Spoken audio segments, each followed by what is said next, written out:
Arrancamos con una fecha que todo el mundo cree conocer, 23 de febrero de 1981. El 23F. Pero ojo, que esto no va a ser una clase de historia. Esto es más bien la autopsia de un engaño. Exacto. La idea que vamos a analizar hoy, inspirada en la perspectiva del canal ¿Y si fuera mentira?, es que el 23F no fue un susto. Fue una obra de teatro. Y la entrada, de alguna manera, la seguimos pagando hoy. Totalmente. Vamos a dejar de lado el relato oficial, ese cuento de hadas que nos han repetido vamos hasta la saciedad. La misión de este análisis es justo esa. Es desmontar esa versión y explorar una tesis mucho más incómoda, que el 23F no fue el golpe fallido que nos contaron, sino un teatro perfectamente montado para blindar el sistema que tenemos hoy. Pues vamos a desgranar esto. Apaguemos la tele de 1981 y encendamos la luz. Vamos a ello. Empezamos por la primera sección, el relato oficial, el cuento de hadas repetido. Suena bien. Porque para desmontar algo, primero hay que saber qué nos vendieron, ¿no? Por supuesto. Y el contexto de España en 1981 era un auténtico polvorín. Totalmente. Hablamos de una crisis económica brutal, el paro disparado, terrorismo diario de ETA y otros grupos. Un caos. Y un gobierno, el de Adolfo Suárez, completamente quemado y, de hecho, dimitido. Era el escenario perfecto para que calara el mensaje de «aquí hace falta orden». Y en medio de ese caos nos llega el guión oficial.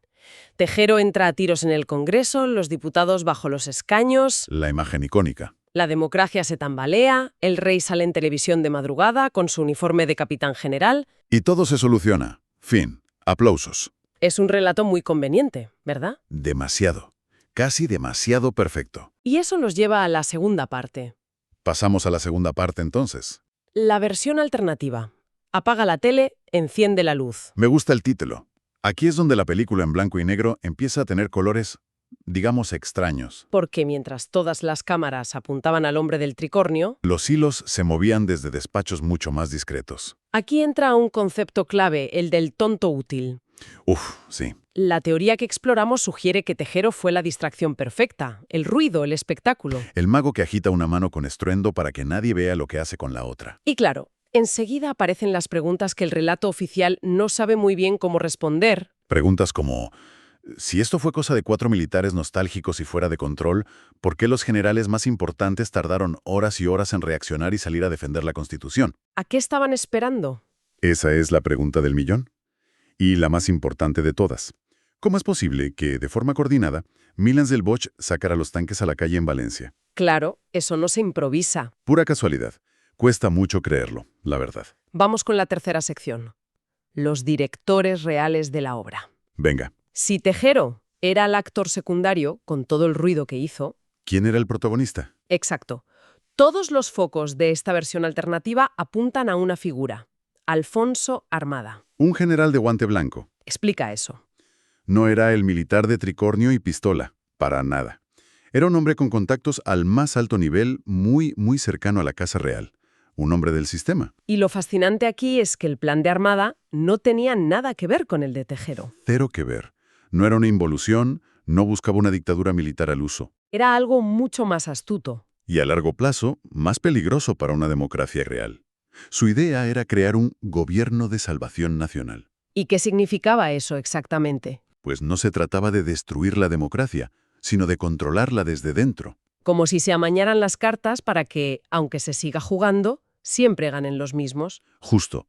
Y la prueba más potente de esto es la famosa lista de ministros que Armada llevaba en su maletín esa noche. Esa lista es demoledora. Completamente.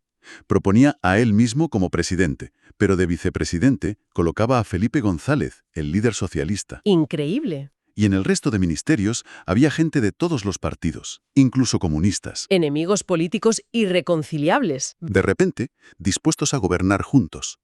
Esto sugiere que cuando el poder real se reparte, la ideología es puro maquillaje. Entramos ahora en un terreno, delicado.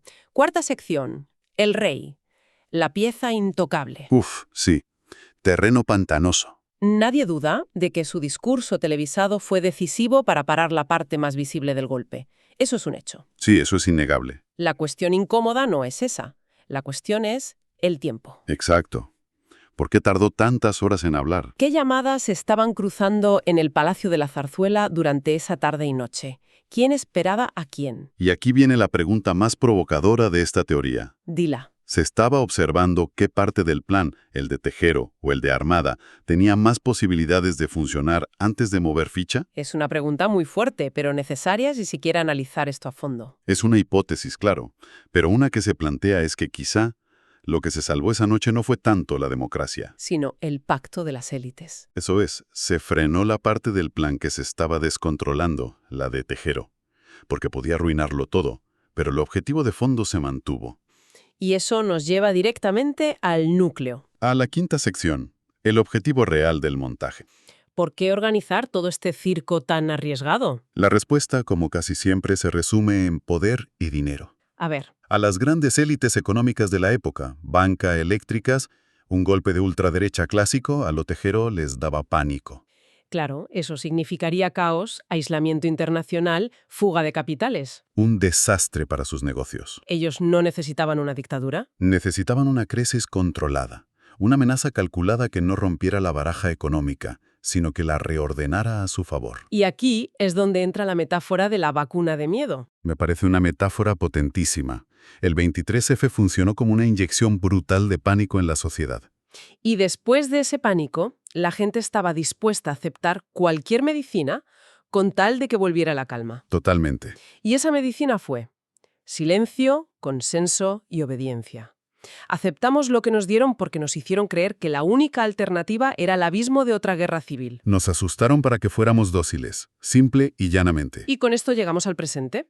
Sección 6. Las consecuencias. La arquitectura del sistema actual. Aquí es donde todo conecta. Lo que pasó esa noche no es historia muerta que está en los libros. Para nada. Es, según esta visión, la viga maestra del sistema en el que vivimos hoy. Cada factura de la luz impagable, cada subida de las hipotecas. Cada vez que los bancos anuncian beneficios récord mientras la gente hace malabares para llegar a fin de mes. Todo eso, de alguna manera, conecta con el pacto que se selló en 1981. Porque después del 23F, ciertas instituciones se volvieron intocables. Se cerraron filas en torno al Poder Judicial, la gran banca, las empresas eléctricas, la monarquía. Se creó un pacto de no agresión. Exacto. Un pacto entre ellos que sigue intacto. Ellos juegan en otra liga, con otras reglas. Y esas reglas del juego se escribieron en gran parte aquella noche. Y lo más importante, ¿El qué? no las escribimos nosotros. Y llegamos a la última sección. La pregunta final. ¿Golpe fallido o éxito silencioso? Después de analizar todas estas piezas, la pregunta es obligada. ¿De verdad seguimos comprando la versión de que aquello fue un simple susto, un golpe que fracasó por pura casualidad? ¿O empezamos a sospechar que en realidad fue el mayor éxito silencioso del sistema?